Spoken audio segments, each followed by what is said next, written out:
kembali lagi dengan aku. Nah, di sini aku akan menjelaskan tentang problem solving pada materi tekanan zat cair. Nah, sebelum itu saya akan memperkenalkan nama saya terlebih dahulu. Perkenalkan, nama saya Mana dengan NIM F1051221046.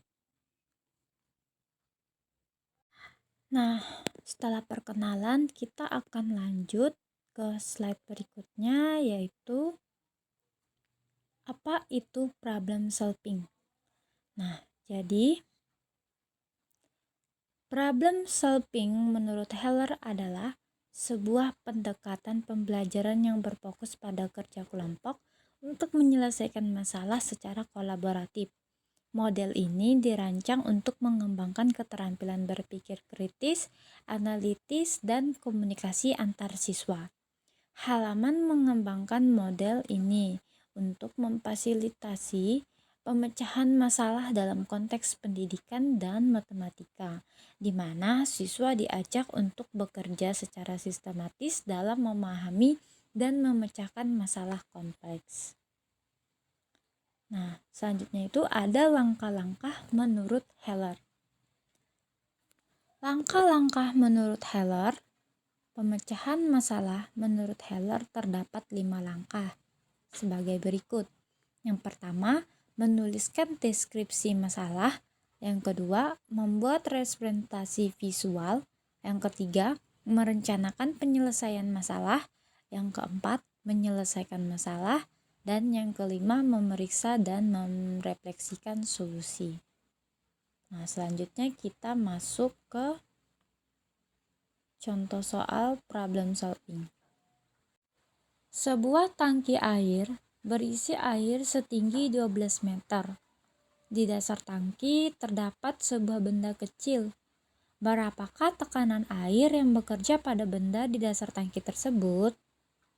Diketahui massa jenis air adalah 1000 kg meter kubik dan percepatan gravitasinya adalah 9,8 meter per sekon. Untuk menyelesaikan soal tersebut, kita menggunakan langkah-langkah menurut Heller. Yang pertama, menuliskan deskripsi masalah. Jadi, pada tahap ini siswa harus memahami masalah secara menyeluruh dengan menjawab pertanyaan. Diketahui ketinggian H sama dengan 12 meter, massa jenis air Rho sama dengan 1000 kg per meter kubik, gravitasi G sama dengan 9,8 meter per sekon kuadrat.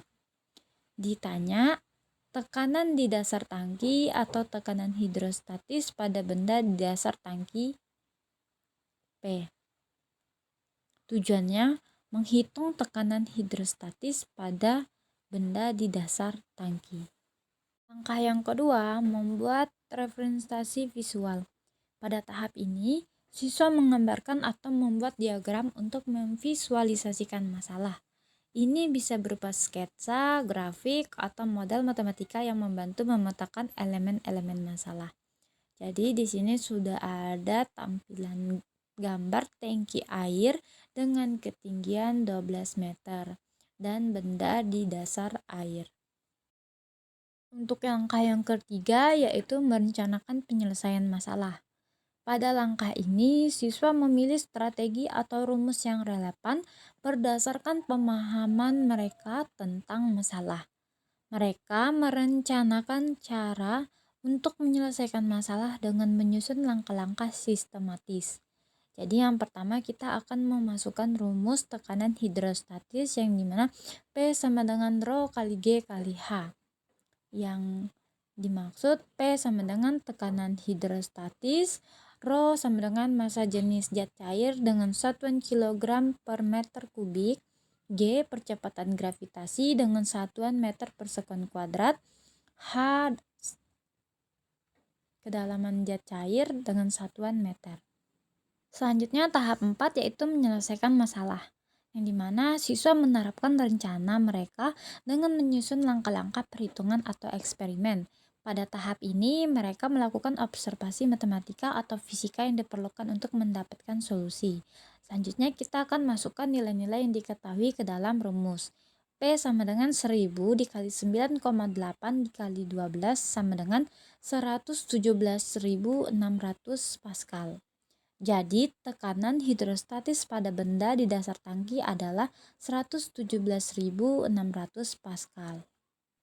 Nah, untuk tahap yang kelima yaitu memeriksa dan merefleksikan solusi, yang dimana siswa harus meninjau kembali hasil mereka untuk memastikan bahwa jawabannya masuk akal dan sesuai dengan konteks masalah. Mereka juga mengevaluasi proses pemecahan masalah. Apakah solusi ini benar? Apakah ada cara lain yang lebih efisien? Nah, dari penjelasan yang keempat, yaitu hasilnya masuk akal karena tekanan meningkat seiring bertambahnya kedalaman. Dengan jawaban 117.600 Pascal adalah hasil yang realistis untuk tangki setinggi 12 meter. Tidak ada kesalahan dalam langkah-langkah perhitungan. Baiklah, sekian video problem solving pada hari ini. Semoga bermanfaat untuk kita semua. Sekian dan terima kasih.